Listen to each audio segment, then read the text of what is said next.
اس کے مطابق اس کو اس کا رزلٹ مل جائے گا. اگر نیکیاں کی ہوں گی تو اس کو اس کا اچھے کام کیے ہوں گے تو اس کو اس کا اچھا صلہ ملے گا, برے کام کیے ہوں گے تو برا صلہ ملے گا. یہ وہ باتیں ہیں اسلام میں کہنا ہے کہ جہاں تک انسان خود ہی پہنچ جاتا ہے بغیر کسی رہنمائی کے, صرف اس کی عقل اور فطرت ٹھیک ہونی چاہیے. پھر اب اس سے کیا ہوتا ہے, وہ یہ سوچنے میں مجبور ہوتا ہے کہ جب میں نے مان لیا کہ یہ خالق ہے, وہی مالک ہے, وہی مشکل کشا ہے, تو اب اسی کی بندگی ہونی چاہیے, اسی کا مجھے حکم ماننا چاہیے, کیونکہ وہ یہ کہ مجھے اسی کا حکم ماننا چاہیے, مجھے اسی کی بندگی کرنی چاہیے, اسی سے محبت کرنی چاہیے, اسی کو مقصود بنانا چاہیے. تو اس کا منطقی نتیجہ یہ نکلتا ہے کہ وہ آخر میں یہاں پہنچتا ہے کہ البتہ اب جب یہ سب باتیں پہچان لے گا, یہاں تک پہنچ جائے گا, پھر وہ کہتا ہے یار مجھے اسی اللہ کی خدا کی بندگی کرنی چاہیے. اب مسئلہ یہ ہے کہ میں کروں تو کیا کروں, مجھے کسی کی رہنمائی حاصل نہیں ہے. یہاں تک وہ غور و فکر کر کے پہنچا ہے.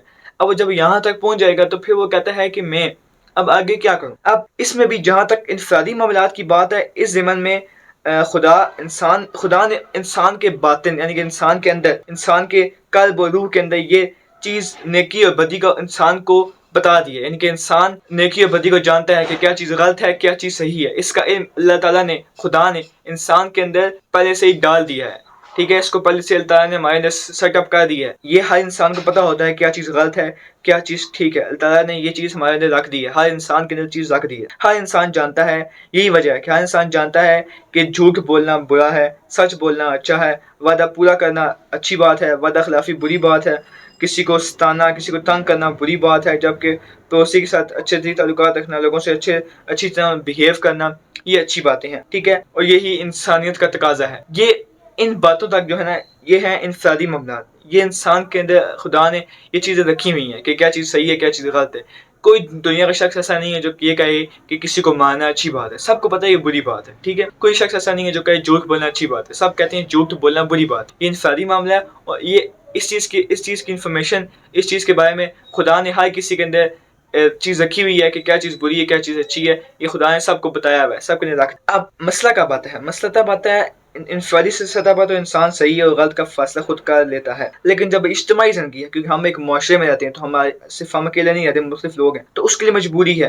اب میں یہاں پہ وہی اگزامپل آئے گی جو میں نے آپ کو اپنی پچھلی ویڈیو میں دی تھی کہ اب مجبوری کیا ہوتی ہے. اب اس کی مجبوری ہے کہ وہ نہیں سمجھ سکتا کہ اعتدال کا راستہ کون سا ہے, یعنی کہ عائلی زندگی میں, یعنی کہ اپنی خاندانی زندگی میں عورت کا مقام کیا ہونا چاہیے, عورت کے حقوق کیا ہونے چاہیے, مرد کے حقوق کیا ہونے چاہیے, اب خاوند کے حقوق کیا ہوں گے, بیوی کے حقوق کیا ہوں گے, اس کے بعد جو حکومت ہے, اور اس کے بعد جو سرمایہ دار ہے, اس کے بعد جو سرمایہ دار اور مزدور کے درمیان حقوق کیا ہوں گے, کون کس کو کتنا دے گا, پھر حکومت کتنا دے گی اپنے جو رعایا ہے اس کو, اپنے لوگوں کو, جو لوگ ہیں وہ کتنا حکومت کو دیں گے, یہ سب چیزیں کون طے کرے گا. اس چیز کا علم جو ہے ہمیں نظر آتا ہے, یہ اس چیز کا علم ہمیں خدا اس کے بارے میں ہمیں رہنمائی کرتا ہے, ان سب چیزوں کے بارے میں, تاکہ ہم ان چیزوں کو حل کر سکیں. ان کے بارے میں رہنمائی ہمیں خدا دیتا ہے.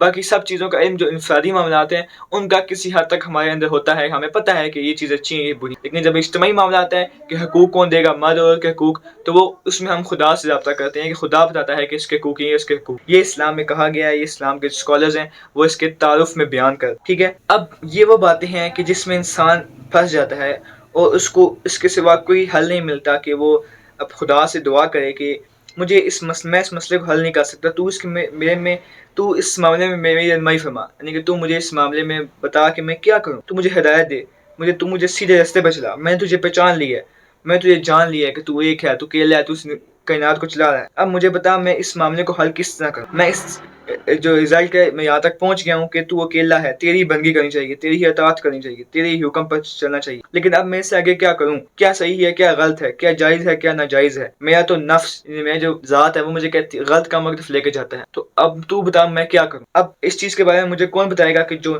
جس طرف مجھے میرا نفس لے کے جا رہا ہے کیا وہ صحیح ہے یا غلط, اس کا مجھے تو بتا, کیونکہ تو میرا بنانے والا ہے, تو نے مجھے بنایا ہے, تو جانتا ہے. تو اسی لیے ہم اسکالرز کا یہی کہنا ہے کہ اس میں ہم ان باتوں تک بندہ خود پہنچ جاتا ہے. پھر اللہ سے یہ سوال کرتا ہے بندہ کہ مجھے بتا کیا غلط ہے کیا صحیح, کیا کچھ صحیح ہے ابھی ہے یا پھر سب کچھ غلط ہے. اب وہ کہتا ہے کہ کیا پتا کچھ ایسی چیزیں جن سے مجھے تو سکون مل رہا ہے, لیکن کیا وہ چیزیں معاشرے کے لیے اچھی ہیں, یہ خدا جانتا ہے جس نے سب کو بنایا ہے, جو سب نظام سے. اس لیے وہ کہتا ہے خدا مجھے تو بتا کہ میں کیا کروں, جو میں کام کروں یہ صحیح ہے غلط, کیونکہ میں نہیں جانتا.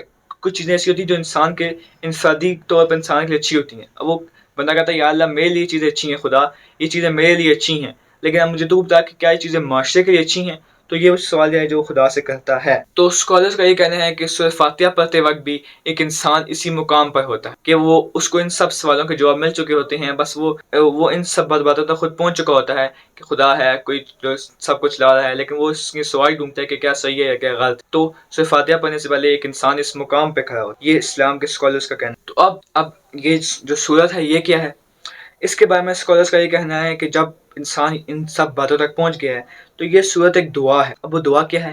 یہ وہی دعا ہے جو انسان، ابھی میں نے آپ کو اس سے پہلے بتایا کہ کرتا ہے، یا اللہ مجھے بتا کہ کیا صحیح ہے کیا غلط ہے۔ یہ وہی دعا ہے، یہ سورت ایک دعا ہے جو خدا نے ہر اس انسان کو سکھائی ہے جو اس کتاب یعنی قرآن پاک کا مطالعہ شروع کر رہا۔ کتاب کی ابتدا میں یعنی کتاب کے شروع میں اس کو رکھنے کا مطلب یہ ہے کہ اگر تم واقعی اس کتاب قرآن پاک سے فائدہ اٹھانا چاہتے ہو تو پہلے خدا سے یہ دعا کرو، کیونکہ انسان فطرتاً اسی چیز کے لیے دعا کرتا ہے جس کی طلب اور جس کی خواہش اس کے دل میں ہوا کرتا ہے، اور اسی صورت میں کرتا ہے جب اسے یہ احساس ہو کہ اس کی جو مطلوب چیز ہے یعنی کہ جو اس کو جو چیز چاہیے وہ اس ہستی کے اختیار میں ہے جسے وہ مانگ رہا ہے، جسے وہ دعا کر رہا ہے۔ اسی لیے قرآن پاک کے شروع میں اس دعا کی تعلیم دے کر انسان کو یہ تلقین کی گئی ہے کہ وہ اس کتاب کو براہ راست جستجو کے لیے پڑھے، طالب حق کی اسی ذہنیت لے کر پڑھے، یعنی کہ وہ حق ڈھونڈنا چاہتے ہیں، یہ ان کی ہونی چاہیے ذہنیت۔ یعنی کہ اس کتاب کی جو پہلی صورت ہے اس میں یہ بات کی گئی ہے کہ جو اس کتاب کو پڑھنے آ رہا ہے وہ یہ رکھ کے آئے ذہنیت کہ اس کو حق تلاش کرنا، یہ کہنا ہے اسکالرس کا۔ یہ بھی آپ کو میں اس کا تعارف بتا رہا ہوں کہ اس میں کیا تلقین کی گئی ہے۔ اس دعا میں یہ تلقین کی گئی ہے کہ وہ اس کتاب کو یہ جستجو لے کر پڑھے کہ اس کو حق چاہیے، یہ جان لے کہ علم کا سرچشمہ خدا ہے، اسی لیے اسی سے رہنمائی کی درخواست کر کے پڑھنے کا آغاز کرے۔ یعنی کہ میں تیرے سے رہنمائی چاہتا ہوں اس لیے میں تیرے سے درخواست کرتا ہوں، اس لیے اسی سے رہنمائی کی درخواست کر کے پڑھنے کا آغاز کرے قرآن پاک کو، کتاب کو۔ اس مضمون کو سمجھ لینے کے بعد یہ بات خود ہی واضح ہو جاتی ہے کہ قرآن پاک جو ہے اس میں سورہ فاتحہ کا کیا کردار ہے، یا پھر قرآن پاک اور سورہ فاتحہ کے درمیان تعلق کیا ہے۔ سورہ فاتحہ اور قرآن پاک کے درمیان تعلق دعا اور جواب دعا کا سا ہے۔ سورہ فاتحہ ایک دعا ہے بندے کی جانب سے اور قرآن پاک اس کا جواب ہے خدا کی جانب۔ بندہ دعا کرتا ہے کہ اے پروردگار میری رہنمائی کر، جواب میں پروردگار پورا قرآن پاک اس کے سامنے رکھ دیتا ہے کہ یہ وہ ہدایت رہنمائی جس کی درخواست تو نے مجھ سے کی تھی، یہ لے، یہ ہے وہ رہنمائی، یہ لے اسے پڑھ۔ دوستو یہ وہ باتیں ہیں جو اس کے سورہ فاتحہ کے تعارف میں آتی ہیں کہ اس کا تھیم کیا ہے۔ پھر میں نے اس سے پہلے آپ کو بتایا کہ انسان کیوں اس کو شروع میں کیوں رکھا گیا ہے، اس کو بتایا کہ انسان کن باتوں تک پہنچ چکا ہوتا ہے جس وجہ سے اس کو شروع میں رکھا گیا ہے تاکہ انسان پھر آگے دعا کرے، ٹھیک ہے۔ تو یہ اس کا تعارف تھا۔ ابھی ہم جو ہے اگر دیکھتے ہیں جو سورت ہے اس کی طرف بڑھتے ہیں، آگے سورت کو پڑھتے ہیں ہم کہ اس میں کیا بات کی ہے، اس کو ہم اردو میں پڑھیں گے۔ ابھی ہم سورت شروع کریں گے لیکن اگلی ایپیسوڈ میں، کیونکہ یہ ایپیسوڈ بہت لمبی ہو جائے گی، میں کوشش کروں گا کہ تمام ایپیسوڈس جو ہیں وہ میں بہت ہوئی تو 15 سے 20 منٹ تک کے درمیان رکھوں، اس سے زیادہ لمبی میں کوئی ایپیسوڈ لے کے نہیں جاؤں گا۔ میں نے سب جو ایپیسوڈس ہیں پہ میں کیپشن بھی دے رہا ہوں انگلش کے، تو اس لیے پھر میں چاہوں گا کہ ہر جو ایپیسوڈ ہے اس کو میں 15 سے 20 منٹ کی رکھوں، اس طرح پھر میں بھی آرام سے جو ہوتے ہیں وہ کیپشن لکھ لیتا ہوں، اور اس طرح زیادہ لمبی نہیں ہوگی تو آپ بھی آرام سے دیکھ لیں گے ویڈیو، آپ کو مسئلہ نہیں ہوگا، ٹھیک ہے۔ اس طرح ریسرچ بھی میں ایک ہفتے میں جو میں ریسرچ کرتا ہوں، جو میں تحقیق کرتا ہوں، وہ پھر میں آپ کو اس کی ویڈیو بنا کے ہر جمعے کی رات کو آپ کو بنا کے دیتا ہوں۔ تو میں کوشش کرتا ہوں کہ ایک ہفتے میں زیادہ سے زیادہ ریسرچ نہ کی جائے بلکہ ڈیپ ریسرچ کی جائے کہ اس میں کیا بات بتائی گئی ہے، نہ کہ میں اس کوشش میں لگا رہا ہوں کہ زیادہ سے زیادہ ریسرچ کروں۔ میں یہ کوشش میں ہوتی ہے میری کوشش کہ میں دیکھوں کہ اس میں کیا بات کی گئی ہے، اس کو سمجھنے کی کوشش کرتا ہوں۔ پھر چاہے ایک جملے کو سمجھنے میں پورا ہفتہ لگ جائے، لیکن اگر ایک جملہ سمجھ آ گیا تو وہ اس سے اچھا ہے چاہے پھر میں پورا قرآن پاک پوری کتابیں پڑھ لوں، سارے مذاہب کو پڑھ لوں، مجھے سمجھ کچھ نہ آئے۔ اس سے بہتر یہ ہے کہ آپ تھوڑا پڑھیں لیکن سمجھ کے۔ تو آج کی ویڈیو میں اتنا ہی تھا۔ اگلی ویڈیو میں پھر ہم میں نے اس کا تعارف کروا دیا آپ کو، اگلی ویڈیو میں ہم سورہ فاتحہ شروع کریں گے، اس کو پڑھنا شروع کریں گے کہ اس کے اندر آخر کیا بات کی، ٹھیک ہے جی۔ تو شکریہ ویڈیو دیکھنے کا۔ میں امید کرتا ہوں کہ آپ کو میری بات سمجھ آ گئی ہوگی۔ کوئی سوال پوچھنا ہے، کوئی کیوری ہے، کوئی بھی اگر کوئی میں سے اختلاف ہے تو نیچے آپ کمنٹ سیکشن کھلا ہوا ہے، آپ نیچے جا کے کمنٹ سیکشن میں سے اپنی رائے کا اظہار کر سکتے ہیں، میں آپ کو اس کا جواب کروں گا، اور اگر کوئی سوال ہے آپ کا تو میں اس کا جواب دینے کی آپ کو پوری کوشش کروں گا۔ تو اپنا خیال رکھیے، اسی طرح اچھی ویڈیوز دیکھیں اور اپنا ٹائم ضائع مت کریں، اور اپنے وقت کو اچھے کاموں میں لگائیں، اور اپنا خیال رکھیں۔ ملتے ہیں آپ سے اگلی ویڈیو میں، تب تک اپنا خیال رکھیے گا۔ اللہ